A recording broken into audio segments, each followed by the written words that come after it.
당신의 심장은 앞으로 5개월을 넘기기 힘듭니다. 의사의 그 한마디에 시간이 멈췄습니다. 주위의 소음도, 내 심장 박동도, 모든 것이 희미해졌습니다. 나는 이제 끝난 걸까? 25살, 제 인생에서 가장 빛나야 할 순간에 저는 죽음을 선고받았습니다. 더 이상의 치료 방법은 없다는 말, 통증을 조절하는 것이 최선이라는 말. 그 순간 저는 제 꿈이 무너지는 소리를 들었습니다. 무대 위에서 피아노를 연주하던 제 모습이 눈앞에서 서서히 사라지는 것 같았습니다. 그런데 저는 몰랐습니다. 이 절망이 제 인생에서 가장 놀라운 전환점이 될 것이라는 걸. 잠시만요.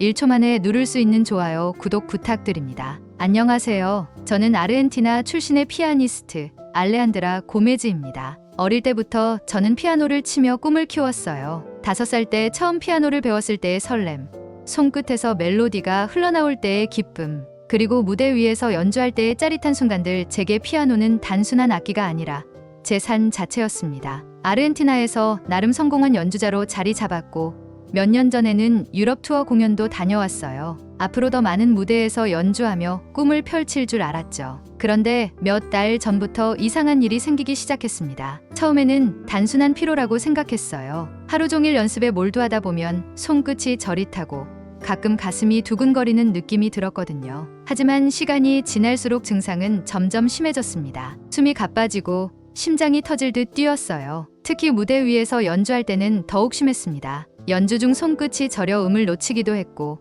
한 곡을 끝내기도 전에 식은땀이 흘렀어요. 손을 가슴에 얹고 심호흡을 해봐도 가슴이 쥐어짜듯이 아팠고 현기증이 심해지면서 악보가 흐릿하게 보이기도 했어요. 이건 단순한 피로가 아니야. 결국 병원을 찾았고 정밀 검사를 받았습니다. 검사 결과가 나오는 동안 불안한 마음으로 병원 침대에 누워 있었어요. 그리고 담당 의사의 입에서 나온 말에 저는 얼어붙고 말았습니다. 고위험성 비우성 심근증입니다. 심장이 비정상적으로 두꺼워져 혈액 순환이 거의 불가능한 상태입니다. 특히 저심실의 두께가 정상보다 훨씬 두꺼워져 있어 갑작스러운 심장마비가 올 가능성이 매우 높습니다. 이 상태로 치료를 받지 않으면 길어야 5개월입니다. 5개월, 그 말을 듣는 순간 세상이 무너지는 기분이었어요. 나는 이제 끝난 걸까요? 아직 하고 싶은 일이 많았고 앞으로도 평생 피아노를 치며 살아갈 줄 알았어요. 그런데 제 심장이 멈출 수도 있다니요? 의사는 심장 이식이 유일한 방법이지만 현실적으로 아르헨티나에서 5개월 안에 심장 이식을 받을 확률은 거의 없다고 했어요. 결국 남은 선택지는 약물 치료를 받으며 최대한 버티는 것뿐.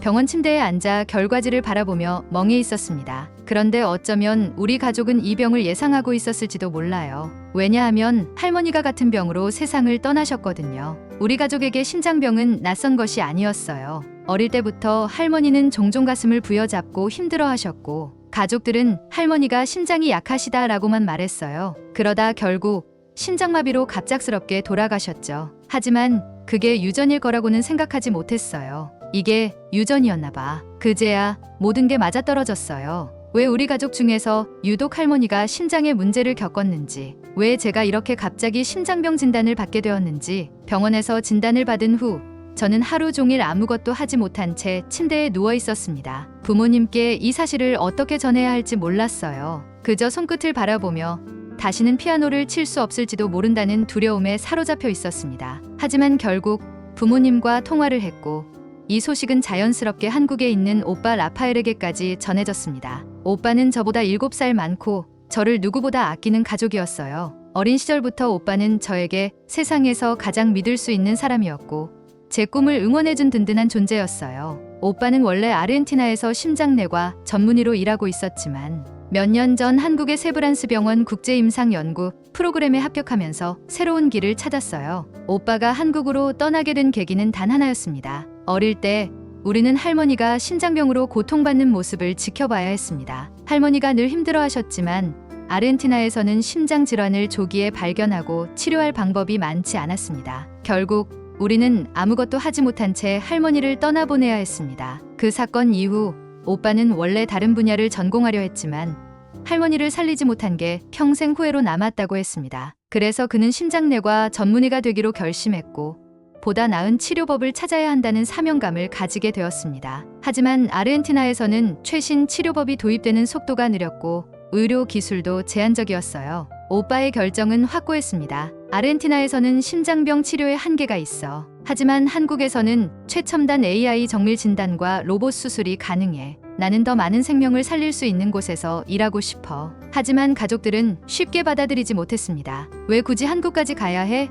유럽이나 미국도 있는데 멀리 가면 가족들도 자주 못 보잖아. 저도 솔직히 아쉬웠습니다. 오빠가 멀리 떠난다는 게 너무 싫었거든요. 하지만 오빠는 흔들리지 않았습니다. 한국은 세계에서 가장 빠르고 정확한 심장 치료 시스템을 갖추고 있어. 정말 사람을 살리고 싶다면 거기서 배워야 해. 결국 가족들의 반대를 무릅쓰고 한국으로 떠났습니다. 그리고 그 선택이 옳았다는 걸 증명하듯 지금은 한국에서 인정받는 심장질환 연구원으로 활동하고 있습니다. 저는 그저 오빠가 자랑스러웠어요. 하지만 그때까지만 해도 오빠가 나를 살려야 하는 상황이 올 거라고는 상상도 못했습니다. 오빠는 진단 소식을 듣자마자 다급하게 전화를 걸어왔어요. 알레한드라, 당장 한국으로 와. 그 목소리에서 느껴지는 절박함에 저는 잠시 말을 잃었습니다. 하지만 저는 쉽게 대답할 수 없었어요. 오빠, 하지만 이제 나한테 남은 시간은 5개월이야. 차라리 남은 시간을 가족들과 함께 보내고 싶어. 저는 울컥하며 말을 이어갔어요. 한국에 가서 수술을 받고 치료를 시도하는 건 알겠어.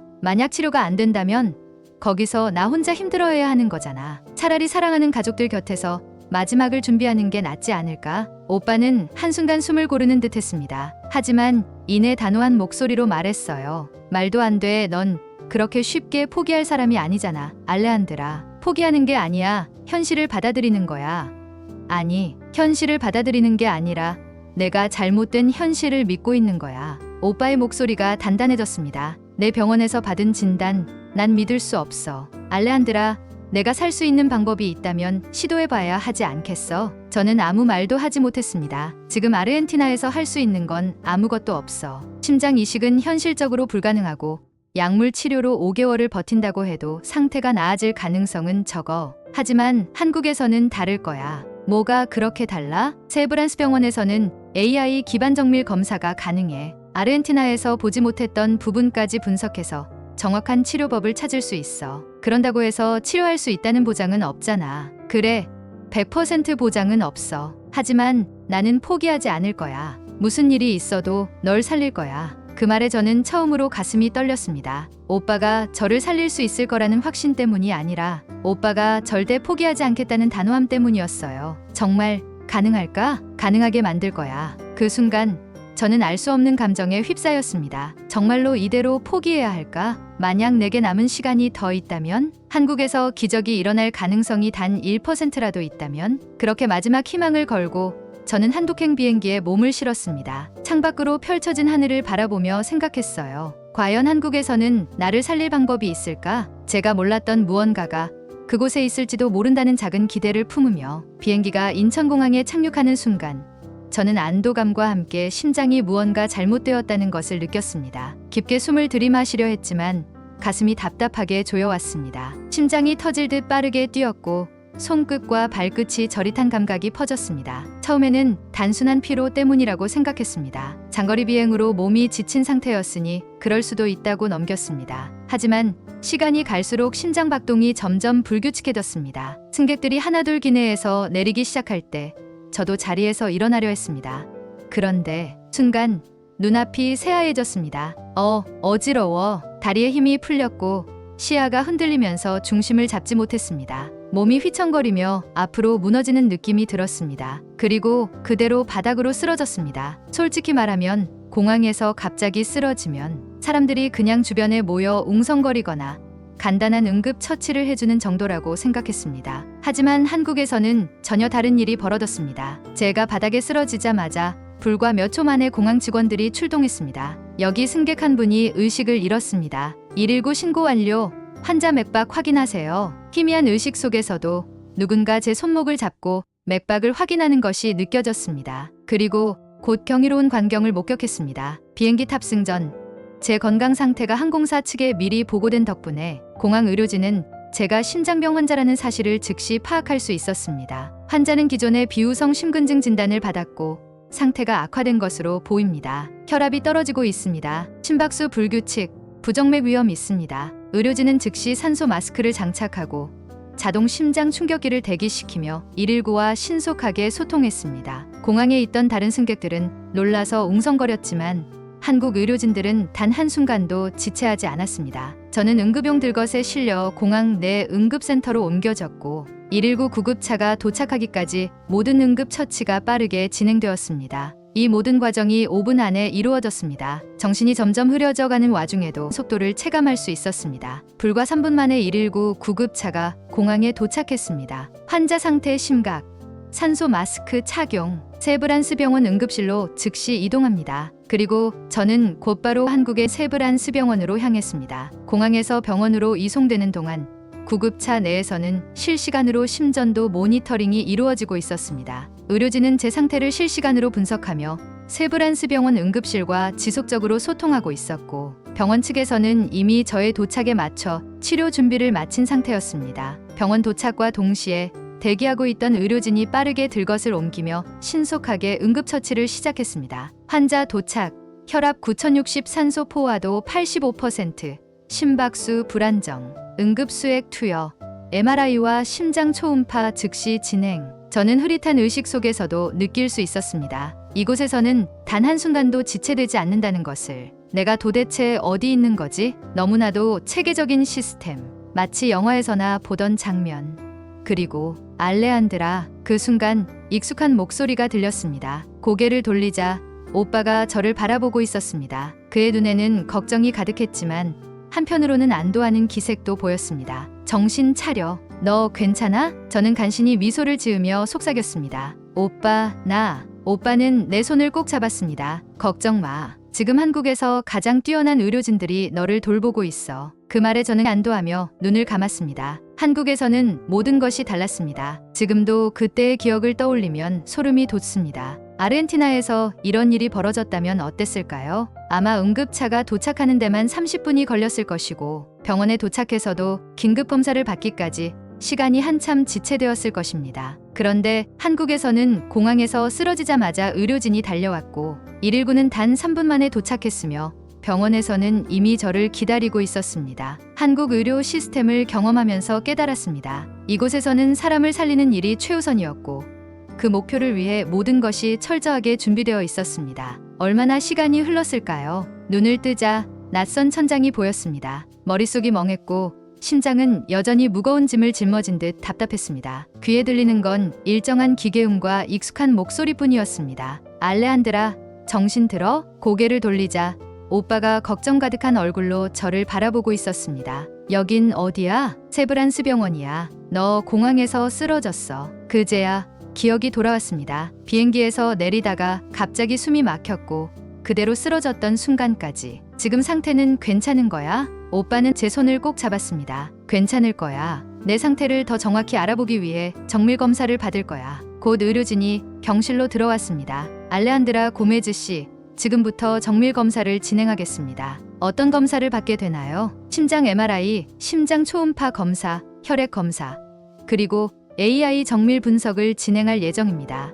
AI가 심장 근육의 이상 패턴을 분석하고 혈류 흐름까지 정밀하게 스캔합니다. 기존 검사보다 오류 가능성이 훨씬 낮습니다. 저는 믿기지 않았습니다. 아르헨티나에서도 초음파 검사와 혈액 검사는 진행했지만 보다 정밀한 분석은 이루어지지 않았습니다. 하지만 한국에서는 최첨단 의료 기술을 사용해 심장을 3D로 분석하고 혈류까지 정밀하게 확인하는 검사가 이루어지고 있었습니다. 이 정도까지 정밀하게 검사를 한다고? 한국에 오기를 망설였던 지난날이 떠올랐습니다. 만약 오빠의 말을 듣지 않았다면 저는 여전히 시한부라는 말에 갇혀 마지막을 준비하고 있었겠죠. 이제는 알고 싶었습니다. 정말 내게 시간이 더 남아있는 걸까? 몇 시간 후 검사 결과가 나왔습니다. 의료진은 진지한 표정으로 오빠와 저를 바라보았습니다. 검사 결과를 말씀드리겠습니다. 숨이 턱 막혔습니다. 아르헨티나 병원에서 고위험성 비우성 심근증으로 5개월 시한부 진단을 받으셨다고 들었습니다. 네, 맞아요. 그런데 한국에서 진행한 정밀 검사 결과 상황이 다릅니다. 의사의 말이 끝나기도 전에 오빠가 몸을 앞으로 기울이며 강한 눈빛으로 물었습니다. 무슨 뜻입니까? 의사는 차트를 넘기며 조심스럽게 말했습니다. 심장 근육이 비대해진 것은 맞지만 아르헨티나에서 놓친 부분이 있습니다. 알레한드라 씨의 경우 심장벽이 두꺼워진 원인은 유전성 비후성 심근증이 아닐 가능성이 큽니다. 저와 오빠는 동시에 눈을 크게 떴습니다. 그럼 제가 죽지 않는다는 건가요? 의사는 고개를 끄덕였습니다. 확률적으로 봤을 때 그렇습니다. 그 순간 머릿속이 하얘졌습니다. 심장이 두꺼워진 것은 맞지만 기존의 유전 질환과는 다른 형태를 보이고 있습니다. 한국에서는 기존 검사보다 훨씬 정밀한 영상 분석과 조직 검사 결과를 종합해 상태를 정확히 파악할 수 있습니다. 의사의 말에 오빠가 강한 어조로 울었습니다. 그럼 동생이 시한부 선고를 받은 건 오진이라는 겁니까? 확정할 수는 없지만 기존 진단과는 다르게 보고 있습니다. 비후성 심근증이 아니라 스트레스성 부정맥으로 인해 심장이 비정상적으로 발달했을 가능성이 높습니다. 저는 믿기지 않았습니다. 그렇다면 치료할 방법이 있다는 건가요? 의사는 고개를 끄덕였습니다. 네, 심장 이식이 필요하지 않을 가능성이 높습니다. 약물 치료와 새로운 시술을 병행하면 심장의 부담을 줄이고 정상적인 생활이 가능할 수도 있습니다. 순간 숨이 멎는 것 같았습니다. 제가 살 수 있다고요? 의사는 미소를 지으며 말했습니다. 네. 그리고 우리는 그 기회를 최선으로 만들 겁니다. 저는 아무 말도 하지 못했습니다. 오빠는 저를 바라보며 조용히 손을 잡았습니다. 봤지, 알레한드라. 내가 너보고 한국에 오라고 한 이유가 이거야. 넌 시한부가 아니야. 내 병은 치료할 수 있어. 믿고 싶었습니다. 아니, 믿어야 했습니다. 눈물이 차올랐습니다. 저는 그동안 죽음을 준비하고 있었습니다. 남은 시간을 가족들과 보내며 마지막을 맞이할 준비를 하고 있었습니다. 하지만 지금 제 앞에 새로운 길이 보이기 시작했습니다. 정말 치료할 수 있는 거죠. 치료는 가능합니다. 그 순간 멈춰버린 줄만 알았던 제 시간이 다시 흐르기 시작하는 것 같았습니다. 심호흡해 보세요. 의사의 말에 따라 천천히 숨을 들이마셨습니다. 가슴을 짓누르던 통증이 한결 줄어든 느낌이 들었습니다. 좋습니다. 심장 기능이 안정적으로 회복되고 있습니다. 약물 치료가 효과를 보고 있어요. 정말이었습니다. 한국에서 치료를 받은 지 한 달. 저는 하루가 다르게 몸이 좋아지고 있었습니다. 여전히 병원 침대에 누워 있었지만 몸속에서 일어나는 변화를 스스로 느낄 수 있었습니다. 손끝이 다시 따뜻해지고 있었고 무겁게만 느껴졌던 심장이 조금씩 가벼워지고 있었습니다. 아르헨티나에서 저는 심장 이식만이 유일한 해결책이라는 말을 들었습니다. 하지만 한국에서는 환자의 상태를 면밀히 분석한 끝에 이식 없이도 치료할 수 있는 가능성을 확인했습니다. 제가 받은 치료는 약물과 시술을 병행하는 한국의 최신 치료법이었습니다. 먼저 심장의 부담을 줄이고 혈액 순환을 원활하게 하기 위해 맞춤형 약물 처방을 받았습니다. 이를 통해 부정맥을 완화하고 심장 근육의 과도한 수축 현상을 조절할 수 있었습니다. 그 다음 AI 정밀 분석을 통해 심장 상태를 면밀히 진단한 후 로봇 수술을 활용한 비수술적 시술을 진행했습니다. 이 시술은 절개 없이 심장 근육이 두꺼워진 부위를 최소한으로 제거하여 혈류 흐름을 개선하는 방식이었습니다. 또한 스마트 헬스 시스템을 통해 실시간으로 심장, 박동과 혈류 흐름을 모니터링하면서 치료 진행 상황에 맞춰 약물과 시술을 조정했습니다. 마지막으로 혈액 순환을 원활하게 해 손끝 감각 저하를 개선하는 치료를 받았으며 다시 피아노를 연주할 수 있도록 신경 재활 프로그램도 함께 진행했습니다. 이 모든 과정이 단 한 달 만에 진행되었습니다. 아르헨티나에서는 치료 방법조차 찾기 어려웠던 저에게 한국은 완전히 새로운 길을 열어주었습니다. 한 달 전만 해도 저는 피아노를 다시 칠 수 있을 거라 상상도 하지 못했습니다. 하지만 치료를 받으며 점점 건강을 되찾았고 어느 날 오빠가 병실로 작은 전자 피아노를 가져왔습니다. 손끝 감각은 어때? 한번 쳐볼래? 저는 조심스럽게 손을 올려 건반을 눌렀습니다. 예전처럼 부드럽지는 않았지만 멜로디가 흘러나왔습니다. 할 수 있어. 눈물이 차올랐습니다. 살아있다는 것이, 다시 연주할 수 있다는 것이 꿈만 같았습니다. 한국에 오길 잘했어. 그 말에 오빠는 조용히 고개를 끄덕였습니다. 완전히 회복된 것은 아니지만 하루하루 몸이 나아지고 있습니다. 그리고 저는 다시 무대에 설 수 있을 거라는 희망을 품기 시작했습니다. 무대 위에서 피아노를 연주하는 제 모습을 상상하는 것조차 힘들었던 저에게 다시 그 꿈을 꿀 수 있다는 것 자체가 기적이었습니다. 이 기적을 만들어준 건 한국 의료진들의 헌신과 노력 덕분이었습니다. 국경을 넘어 생명을 살리는 대한민국 의료진들의 헌신이 계속되는 한 이러한 기적의 이야기는 앞으로도 계속될 것입니다. 영상이 마음에 드셨다면 구독, 좋아요, 알림 설정 부탁드립니다. 지금까지 감동한 장이었습니다. 감사합니다.